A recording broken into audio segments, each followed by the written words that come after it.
So you just got your new Subaru, you're excited to learn all there is to know about it, but it can also be incredibly overwhelming. Well, in today's video, I'm going to be focusing on one single topic, and that is going to be the adaptive cruise control with your Subaru's EyeSight safety system. So I'm going to provide some clarity around what this does, how to use it, and how you can best understand it. Now we're going to be driving a 2025 Subaru Forester today for the example, but this really applies to almost any Subaru that's made within the last 5 to 6 years. So the adaptive cruise control became standard, I believe it was in the 2020 model year, across the board on Subaru's lineup, with the exception of the manual transmission cars, which now even the manual transmission Subarus in the 25 model year have this same EyeSight safety system with the Subaru adaptive cruise control. So now it's really on all of the Subarus across the board. If you are new to my channel, my name is Alex, and I like to make weekly videos all on Subaru related topics, helping you learn all the cool things there is to know about your Subaru.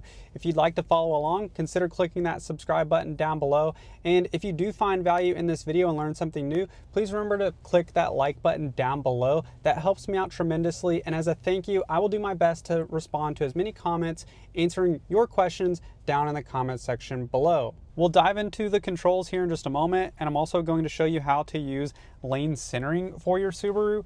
But before we do that, let me explain to you how the adaptive cruise control and how this lane centering is controlled. You've probably heard of EyeSight, or if you haven't, once you start looking up Subaru details and their safety equipment, you're going to see EyeSight listed everywhere. This EyeSight safety system is controlled by cameras in the top portion of the windshield. And if you look on the outside of the car, you'll be able to see them. Depending on the year you will have either 2 or 3 cameras. These cameras act as a separate set of eyes to help you avoid an accident with both the forward collision automatic braking and, in this case today, the adaptive cruise control and the lane centering.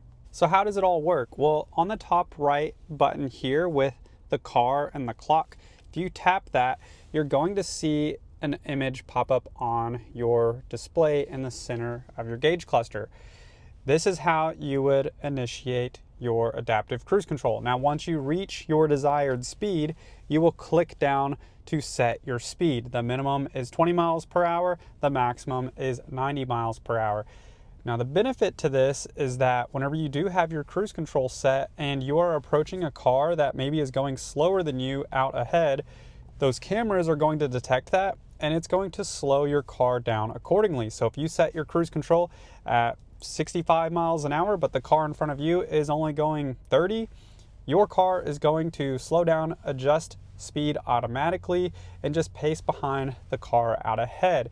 Whenever that car moves out of the way, gets in the other lane, or if you merge, your car will speed back up to the desired speed that you initially set. Now, there is some adjustability in how far out your car will adjust speed. So as an example, you're approaching a car, maybe you want to increase the gap between you and the car out ahead. You can use this up arrow right here to increase the gap. So 4 lines will be the furthest gap. If you want to decrease that gap, then you would click the down arrow down to 1 line. So you can adjust that anywhere in between to your own personal liking. You'll also notice on the lower right, there is a steering wheel button. So that steering wheel button controls the lane centering. Now, I want to be clear, this is not self-driving, but what will happen if you have this turned on, you'll see that it says ready right here.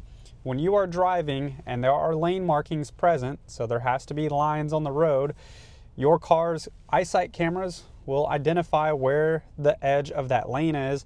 It will lock on and it will keep you centered when your adaptive cruise control is set. So that is an important distinction. Your adaptive cruise control has to be set for your lane centering to be active. So now that we know how these controls operate, let's hop out on the road and show you an example of how to use them in practice. So we're about to merge onto the highway. We're going to click the cruise control button on the top right. We're going to get up to our desired speed.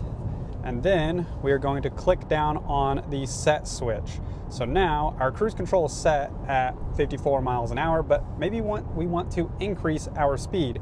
You can click up once to increase the speed by 1 mile an hour increment, or you can click and hold that switch up to increase it by 5 mile an hour increments. Now this is something that changed in recent years, so your Subaru may be opposite from that. If you have one that is a few years old, it was the exact opposite, where you would click up once and it would jump by 5 miles an hour increments, and you would click and hold to do the 1 mile an hour increments. So some small changes there, but you get the idea. You can adjust your speed up or down depending on where you want to be. And if you want to increase that gap between us and the car out ahead, we will click that up arrow. Or maybe we want to decrease that gap. We will click the down arrow. That's going to decrease that gap between us and that car just out ahead. Now, if we want to use that lane centering like I was telling you about, we're going to click the steering wheel button.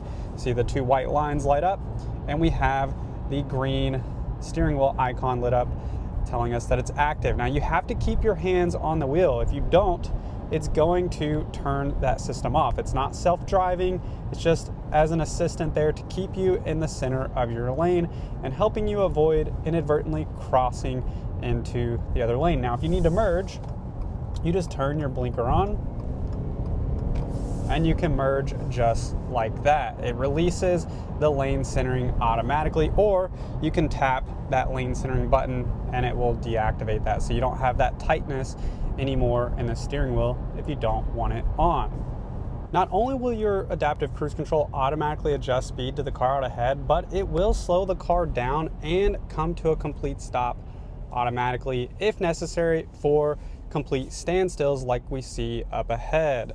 This is incredibly convenient for situations like right now where traffic is going about 20 miles an hour. Stop and go, the car will automatically adjust speed, come to a stop like we see here, and then gradually increase speed as the flow of traffic moves. That's a great example right there. Somebody cut out in front of me and the car identified that as they merged over in our lane and slowed the car down to help prevent us from rear-ending them. As you can see, adaptive cruise control can be incredibly convenient and provide some additional levels of safety.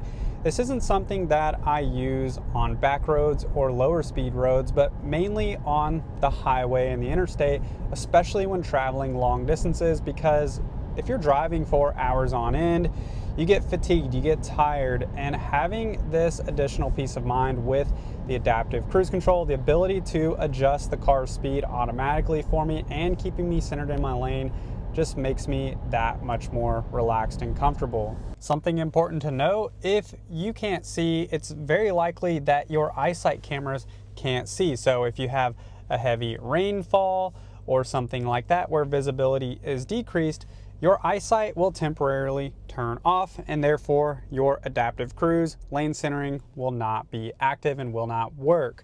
So those are some things to be aware of. Now, whenever it clears up, usually sometimes seconds later, your EyeSight system will turn back on and it will tell you on the dash when it's available to use again. I hope this video has provided you with some value and helped you learn more about your Subaru, specifically with the adaptive cruise control and the lane centering. If you have any questions, as always, leave those down in the comment section below. Don't forget to hit the like button before you leave. I hope you enjoy the rest of your day, and I will see you all in the next one.